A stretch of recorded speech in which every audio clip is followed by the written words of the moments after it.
C'est vrai qu'à l'origine, la fête de Noël ne concerne pas la vie chrétienne.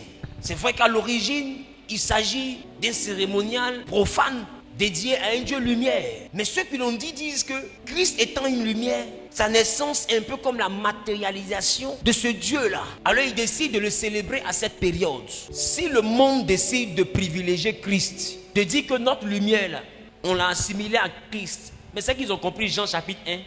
Parce que Jean chapitre 1 a dit qu'en elle était la lumière des hommes. Cette lumière qui, quand elle arrive dans le monde, éclaire tous les hommes.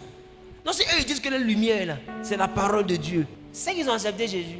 C'est que tu étais les sailles. C'est fini. C'est pourquoi je saisis cette opportunité. Évitons les combats inutiles. Évitons les débats séparatistes. Parce que si tu veux dire que Noël n'est pas la naissance de Jésus, je vais aussi te dire aussi que janvier n'est pas le début de l'année. Et puis on est dedans. On ne va pas s'en sortir. Parce que janvier aussi n'est pas le début de l'année. L'année chez nous, les chrétiens, commence 2 semaines avant la Pâque. Et le mois de la Pâque est le premier mois de l'année. L'année qui commence en janvier vient du calendrier grégorien, qui est un calendrier purement païen et dédié même à l'astrologie. Voilà pourquoi les jours de ce calendrier-là, c'est lundi, la lune, mardi, Mars, mercredi, Mercure, jeudi, Jupiter, vendredi, Vénus, samedi, Saturne, dimanche, le soleil, Sunday, le jour du soleil. Donc comment est-ce que nous acceptons de compter les jours à partir des astres? Et puis nous combattons Noël. Quittons les débats inutiles. L'excès de spiritualité, ça tue l'esprit. La Bible même dit ne soyez pas spirituel à l'excès. Laissez les gens vont se reposer un peu. Amen. Les tontons, il est écrit là. Pardonnez, laissez nos têtes vont se reposer un peu. Il y a des gens, tu veux vivre un peu net, il est écrit. Tu veux vivre un peu net, il est écrit. Mon ami, c'est toi qui as écrit. Il y a quoi? Laissez, on va vivre un peu. Amen. Laissez, on va vivre. Quand tu rentres à la maison avec ta famille, il faut vivre un peu.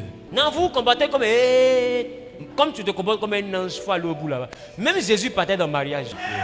Laissez-nous, on va vivre un peu. C'est dans le mariage là, il n'y avait pas vin, puis il a changé l'eau en vin. Il y en a qui viennent, ils disent que ce n'était pas du vin alcoolisé. Mais il n'y a pas un analphabétisme qui est aussi chronique que ça. Parce que si tu ne sais pas là, l'alcool vient de la fermentation des jus sucrés. Physique, chimie. Il faut aller à l'école, il ne faut pas fréquenter. Si tu fréquentes une école là, tu peux connaître le nombre de classes qui sont là-bas et puis le nombre de bancs. Même papier qu'on te dit là-bas, tu peux ne pas... Dans la parole de Dieu là, il y avait ce qu'on appelait le mou. La Bible dit qu'on payait la dîme du vin et du mou. Le mou là, c'est une substance alcoolique qui vient de la fermentation des jus sucrés. Et la Bible dit que Dieu ordonnait à ce que cette dîme là soit bue, consommée dans sa maison, dans le lieu où il avait choisi pour faire résider son nom. C'est pourquoi quand Élie le sacrificateur a vu Anne, elle était à Shiloh dans la maison de Dieu. Il a vu Anne, il dit à Anne, tu es ivre, va passer ton vin ailleurs. Maintenant comment le pasteur, elle quitte sa main pour venir dans la maison de Dieu pour célébrer, pour manger dans la maison de Dieu. Lui il peut dire à un fidèle, tu es ivre. C'est parce que le pasteur sait que c'est autorisé de boire là. Lui, il entend de lui dire, nous sommes dans sa maison. Peut-être qu'il autorise qu'on prenne cette dîme là ici. Mais si tu es ivre, tu ne peux pas venir sur l'autel de Dieu. Va ailleurs pour passer ton vin. C'est que Élie savait que c'était consommable là. Arrêtons d'être spirituel, Alex. Quand tu as quitté ici là, et ta famille, et ta petite femme, vivez un peu. Ne partez pas parler en langue la nuit là. Arrête-moi ça. Vivez un peu. Si tu peux la prendre pour aller au restaurant, allez au restaurant. Vivez un peu. C'est anniversaire. Vivez un peu. Ou bien c'est pas anniversaire. Voilà pourquoi j'ai commencé par dire c'est anniversaire. Si tu remarques, je ne me suis pas habillé comme prédicateur, je me suis habillé comme quelqu'un qui s'en va d'anniversaire. Parce que c'est anniversaire. Yes, dis à ton voisin, vivons un peu. Allez à la maison et puis vivez un peu. Réjouissez-vous. Réjouissez-vous et votre famille. Est-ce que tu sais que la réjouissance, ça donne la force de se battre encore? Quand tu arrives à te réjouir, là, ça donne la force de te relever puis d'aller te battre encore. Mais si toi, ta vie, là, c'est prier, réfléchir, prier, réfléchir. Maintenant, te voici, tu es jeune et puis il y a petit nez qui sort ici comme ça. On dirait Jean-Claude Van Damme. Tu es nerveux. Tu souris jamais. Souris là, ça rend joli. Faut sourire. Regarde ton voisin, souris un peu. Enlève le cache-nez là, tu vas sourire, on va avancer. Tu as vu, quand tu souris, tu vois comment tu es joli. Vivez. Prends ta femme, allez-y à Sini. Il n'y a pas Sirène des eaux là-bas. La Sirène des eaux, là, elle a Coco Vico. Elle a déménagé.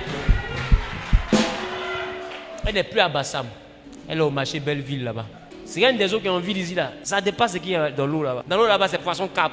Arrêtez de nous distraire. Des fois, tu avares, c'est que tu ne fais pas être ta femme, tu fais ça être ta maîtresse. Et puis tu dis non, on dit, il ne faut pas partir. Non, arrête-moi ça, prends-la pour partir. Vivez un peu.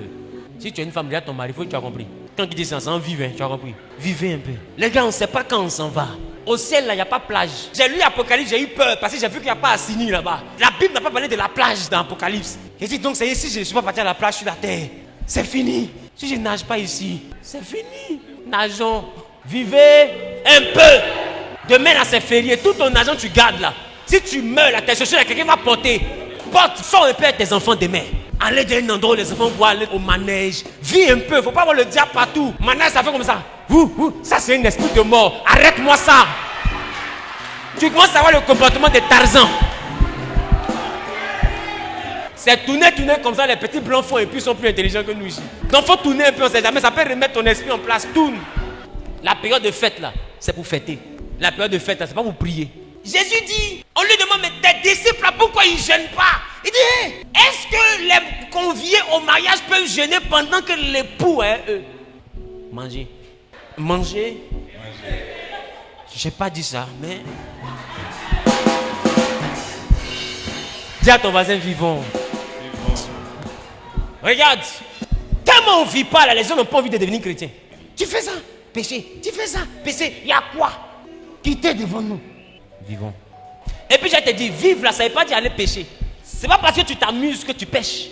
C'est pas parce que tu t'amuses que tu pêches. On peut s'amuser et puis on n'a pas péché. Voilà. Il faut qu'on soit clair. Tu peux mettre un morceau, glisser de là-bas jusqu'à là-bas, taper le mur, tu n'as pas péché. Glisse. Oui, glisse. Il y a des gens qui veulent glisser, n'ont pas pied. Toi, tu as pied. Glisse. Qui me comprend? La période de fête, c'est pour fêter. Il faut te réjouir. Là où on s'en va, là, c'est la mort. C'est la prophétie la plus sûre. Il y a des gens qui sont sur la terre, ils veulent vivre comme les anges. Il ne faut pas t'inquiéter. Sur la terre, là, tu vas vivre comme un homme pendant juste 30 ans, 40 ans, 50 ans, 80 ans. Mais pour les anges, là, tu vas vivre comme ça toute l'éternité. Il ne faut pas te presser, ça vient à toi. Pendant que tu vis comme un homme, là, il faut vivre. Parce qu'après ça, là, où on s'en va, là, c'est pas pour fêter, c'est pour adorer Dieu éternellement. C'est pour chanter Saint, Saint, Saint l'éternel. Donc, faut te ressourcer avant d'aller là-bas. Que votre maison soit un endroit de joie pendant cette fête. Zéro palabre, zéro colère, musique, danser. S'il ne danse pas, c'est un sorcier. On ne peut pas rester là, vivre comme... Non. Dis à ton voisin, non. Aïe. On est là, on est spirituel. Là. Est-ce que habit on porte là? Est-ce que c'est écrit dessus Jean-Baptiste? Qui a apporté habit Élie ici? Qui a apporté habit qu'on appelle Samuel? Mais pourtant, vous marchez selon la Bible, non? Ce qui est écrit sur ton pull là, c'est un verset biblique. C'est pour un chrétien, il est prophète. Tu fais malin, non? Arrêtons ça. Ne mettons pas de la spiritualité là où la spiritualité n'a pas sa place. Dieu nous a permis de voir une année. Réjouissez-vous. Mais dans la mesure de ce qui est convenable. Dis à ton voisin, vivons.